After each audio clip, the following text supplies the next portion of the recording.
سلام تعني حبلي كوراتن فتواتن تقاتلتي مدف سبوين تايمس لمون كم تلمد نزع زحرنا يوم حصرتن اونون زلنا مزيناتات حزنا لكم مصينا لنا نسناي مكتالكم نعدم فلما كانت عندنا تطمنا بخم كنقبل مقتل قدم منستر ايثيوبيا اي تتمسكن طرونه حزب امحاره ابغون حوحات كم تسلف غليصم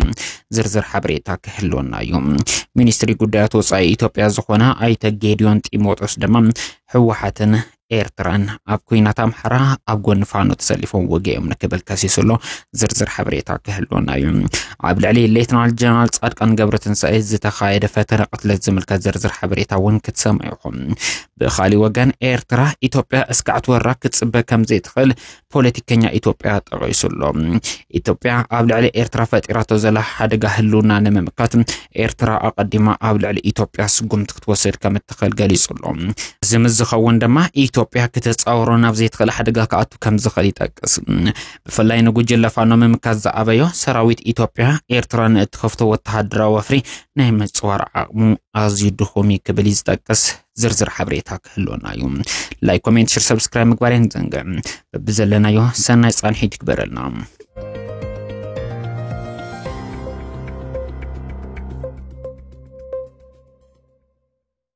حزب أمحرة أبغون حوحات تسلفو قبل مختل قدم منستر إثيوبيا أيت تمسكن طرنه كسيسون أبزغنا سراويت إثيوبيا أب كل أمحرة كبير وتحضروا كسارات مقلوب مجمرو سعبو بوجن إثيوبيا أنصار تجرين إيرتران قنم حزب ما أنصار حزب أمحرة زغنوا كستات اندسمو يركبو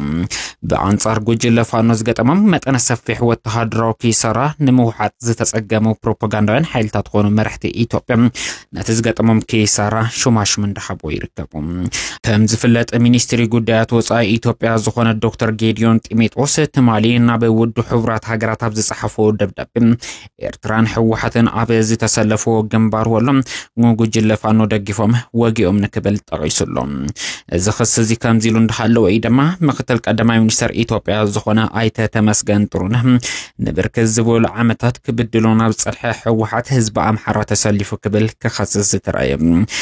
بذلك حزب أمحرة باندا خوينو تلعخ كون أيراخون كبلون تمسكن طرونه حزبي كم حزبي كتصرف قال بقال ترأيلهم أيت تمسكن طرونه تلعخي مخانم قدمي عامتات سرعت بلسقنا من برسلطان إثيوبيا أفز تقصاصر الوان مقلاصم زذكريوم أبوان مرحنات إهودك تلعقتنا نيراكب الزقلز تمسكن طرونهن وكلت أمحرة بوليتيكنياتات بلسقنا حزوان نحزبهم أب كبير مكرا أوديعون زركب سرعت بلسقنا انداتلعاهم أب طفعت حزبهم اجامو من داوفو يركبهم تاكا سرعت بلسقنا اتركب حرقواتو نمحلاو كولهم نحزبهم كحيدهم بفلاي أمهيرو ناف سلطان زديبهم حزب أمحرات أليمهم قال بقال شوماشوم كالصلو انتر آزيو زحزنن زحفرن انداتو حالة بزحات انداقلس ويركبهم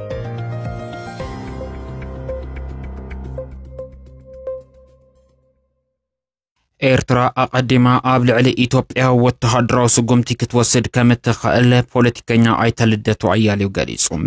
መንግስቲ ኢትዮጵያ ብዕሊ ኣብ ልዕሊ ኤርትራ ስጉምቲ ንምውሳድ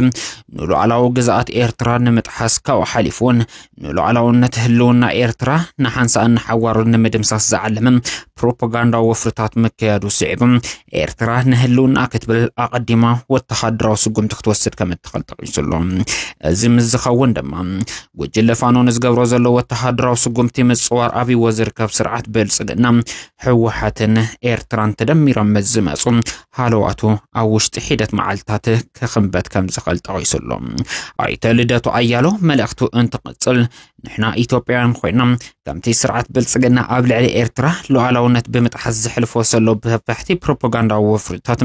بغربيت هاجر انت زغاطمنا نيرو اتا غربيت هاجر اسكعت ورنا يمتصبنان هلونانا وحسن مغبر بعلنا سقمت مجمرنا نيرنا كبل ايرترا وتهادراو سقمتي اقدما كجمر كمتخل زملخت قمتم انصباري قولهم ازي سمين ولو يالن فانو ماشنف يالچال منغست يتمارك جون يسطين يمارك سراويت ياز منغست አሁን እንደገና ከሌላ ውጭ ሀገር ጋር ተዋግቼ ያለም አቀፍን ህግ ጥሼ እንዳንድ ሀያላ ነገር ጥሼ ያን ጥቅም አስጠብቄ ይቀጥላለሁ ይሄ በፍጹም አይሆን ነገር ችግሩ ምን መሰለህ ስታሊን አንድ መንግስት በዚህ ደረጃ የአንድን ሉዓላዊ ሀገር ጥያቄ ውስጥ አስገብቶ እወራሃለሁ በኃይል የባህር በር እነጥቃለሁ ብሎ ፕሮፓጋንዳ መስራት ከጀመረ በኋላ መቀስቀስ ከጀመረ በኋላ ጦርነቱን የማስነሳቱ እድል በሱ እጅ ላይ ብቻ ያለ አይደለም ያ ትሬት እንዲሆነው ስጋት የገባው ኃይል ለኔ የተመቸ ጊዜና ቦታ በሚለው ሁኔታ ጦርነቱን ራሱ ሊጀምረው ይችላል የኢትዮጵያ መንግስት አሁን በጦርነቱ መነሳት ላይ ቁጥጥር ሊኖረው አይችልም ያ ጦርነት ቢጀመር ደግሞ ኢትዮጵያ በወራሪነት ከመከሰስ ከመፈረጅ ልትድን አትችልም በአደባባይ በይፋ ነው የተቀሰቀሰ ያለው እውቅና ሁሉ አገራዊ እውቅናችሁን ሁሉ እነሳችኋለን ነው እየተባለ አን ኢማጂን አንድ የጎረቤት ሀገር የኢትዮጵያን ሀገራዊ እውቅና ነሳለሁ ብሎ የኢትዮጵያን መሬት ነጥቃለሁ ብሎ አዋጅ ቢያውጅ እንዴት ነው ሪአክት ብናደርገው ያ አካል ጦርነት መጥቶ እስኪከፍትብን ጥይቱን እስኪተኩስ እንጠብቀዋለን ያንስ ማድረግ ትክክል ነው የሚሆነው አይመስልኝ ስለዚህ ሪሊ ለጨዋታም ለሌላ ፐርፐዝም ለፕሮፓጋንዳም ብለው አንስተውት ከሆነ ሄዶ ዞሮ የጦርነት አዋጅ ጦርነት የሚያመጣ አደጋ ነው ይዞ የሚመጣውና በዛ ሁኔታ ውስጥ ነው ያለን እና በምንም ተአምር አሁን በተያዘው መንገድ የኤርትራን ህዝብ አሸንፈህ የባህር በር ነጥቀህ ኢትዮጵያን የባህር በር ባለቤት ማድረግ አትችልም ከውስጣዊ ሁኔታችንም ጋርም አይቻልም ከአካባቢው ሁኔታ አንፃር አይቻልም ካለም አቀፉም ሁኔታ አንፃር አይቻልም አንደኛ ህገወጥ ሁለተኛ አሁን ያለበት ነባራዊ ሁኔታ የፈለገ አይነት የኢንትረስት ትልቅም ቢሆን አይፈቅድም እዚህ ሰሜን ወሎ ያለን ፋኖ ማሸነፍ ያልቻለ መንግስት እየተማረከ እጁን እየሰጠ የሚማረክ ሰራዊት የያዘ መንግስት አሁን እንደገና ከሌላ ውጭ ሀገር ጋር ተዋግቼ የዓለም አቀፍን ህግ ጥሼ እንዳንድ ሀያላን ሀገር ጥሼ ያን ጥቅም አስጠብቄ ይቀጥላለሁ ይሄ በፍጹም አይሆን ነገር ወደ ውጤት በፍጹም ሊቀየር ማይችል ግን ስለማይቀየር ጦርነቱ አይመጣም ማለት አይደለም ቅድም እንዳልኩ በራሱ በኢትዮጵያ መንግስት ግልብ አስተሳሰብ ሚስ ካልኩሌሽን ጦርነቱ ሊነሳ ይችላል ሌሎቹ በሰጉ እንወረራለን ብለው በሰጉ አካላትም ሊጀመር ይችላል እዛ አይነት አደጋ ውስጥ ነው ያለው እና እኔ አሁንም ደግሜ የምናገረው ኢትዮጵያ ሰላም እንድታገኝ ደህንነቷ እንዲጠበቅ ወደ ዲሞክራሲ ወደ ብልጽግና እንድትሸጋገር ምንፈልግ ከዛም በላይ ደግሞ የወደፊቱ ትውልድ ህዝቡ የባህር በር ጥያቄው አንድ ወቅት ላይ እንዲመለስለት ምንፈልግ የፖለቲካ ኃይሎች ከማንም በላይ አምረራን ይህን ጉዳይ መቃወም ያለብን እኛ ነን የሚል እምነት አለ ለዛ ጥቅም ተቆርቋሪ ያልሆኑ ኃይሎች ናቸው አሁን የዶክተር አብይ አህመድ የቀይ ባህር ጥያቄ ደጋፊ ሆኑ ደንታ የሌላቸው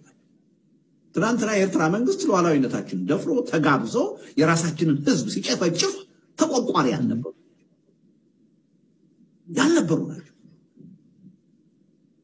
ስለዚህ ተቆርቋሪ የሆኑ ኃይሎች ነን ይህን ነገር መቃወም ያለብን የሚል እምነት አለ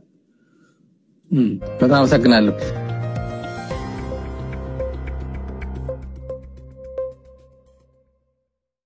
ሓው ተጋዳላይ ስየ አብርሃ ዝኾነ አሰፋ አብርሃ ኣብ ልዕሊ ጀነራል ጻድቃን ገብረትንሳኤን ጌታቸው ረዳን ፈተነ ቅንጸላ ተገይሩ ከም ዝነበረ ገሊጹ ንትግራይ ወኪሉ ተዋዓሊ ውዕሊ ፕሪቶሪያ ዝነበረ ኣይተ አሰፋ አብርሃ ኣብ ኬንያ ብምዃን ምስ ቢቢሲ ኣብ ዝነበሮ ስፍሕ ዝበለ ጻንሒት ኣብ ልዕሊ ጌታቸው ረዳ ኾነ ጀነራል ጻድቃን ገብረትንሳኤ ፈተነ ቀትለት ተገይሩ ከም ዝነበረ ይኹን እምበር ኣሜሪካ ኢዳ ብምሕዋስ ንዝገበረቶ ምንቅስቃስ ሲዒቡ ጀነራል ጻድቃን ገብረትንሳኤ ካብ ፈተነ ቀትለት ካምልጥ ክኢሉ ክብል ጠቂሱሎ ዓድና ኣብቲ መቐለ ክንነብረሉን ክንሰርሐሉን ዘይንኽእል በሴኩሪቲ ኩነታት ፈጢሮም ጌታቸው ኮሚል ከም ዝወፀ ትፈልጥ ኢኻ ናተይ ኣጃቢሎም ዝመደብለይ ሰሪዖም በባይ ገይሩ ምስ ጌታቸውን ጻድቃንን ክቀትል መደብ ተዋሂቦ ሒዞም ጎይ بعد ما يزنقوا أو كذا أمريكا من قستي actually ጌታቸውን ጻድቃንን there is special ጻድቃን there is a plot ምኻ አደጋሎ ወጻ ኢሎም ዘጽኦ ሰተን ኮይኑ ሰሚዕና ደሓሩን ሰባት መጽኦም ተገዙ መጽኦም ተንጎል ስለዚህ ከይዶም እዮም አው ክቀትሉና ኢሎም ነይሮም كأسرنا إلهم نيرم زويل بهالاي نحنا فعلينا بزته خفتح إيو خيلو فلايت وتدر مرارحة يكون بوليتيكاو مرارحة كل صعرو حنت إيد كي تكوس قالات كله يقول يوم وروار كأوز سجر جن منهم كل يولن يجرحنا حزون زحلفون قصالو زينا هلو جن عجبت جرام قتلنا إلهم نيرم خاسرنا إلهم نيرم أمليتنا إن نحنتي كيدنا بهالا الله تأكيدوا تحسيوا خسر كقتل استجار نجرجن بفصم يلن حلف قال سناون كم يكونن حجون كم يكونن كم أونين برا زخم زبالة بلك على عكان ميديان زخم زبالة سلمان في بوليتيكاوي وتدراوي نا كله ببدرجة لما مرارحة كإرنبن كستاخلن زقبوا حساوي سلامة مخانو فليتنا أوشت زلنا يخون أبدأ زلنا تجارو حجون أفتح النت كن عسل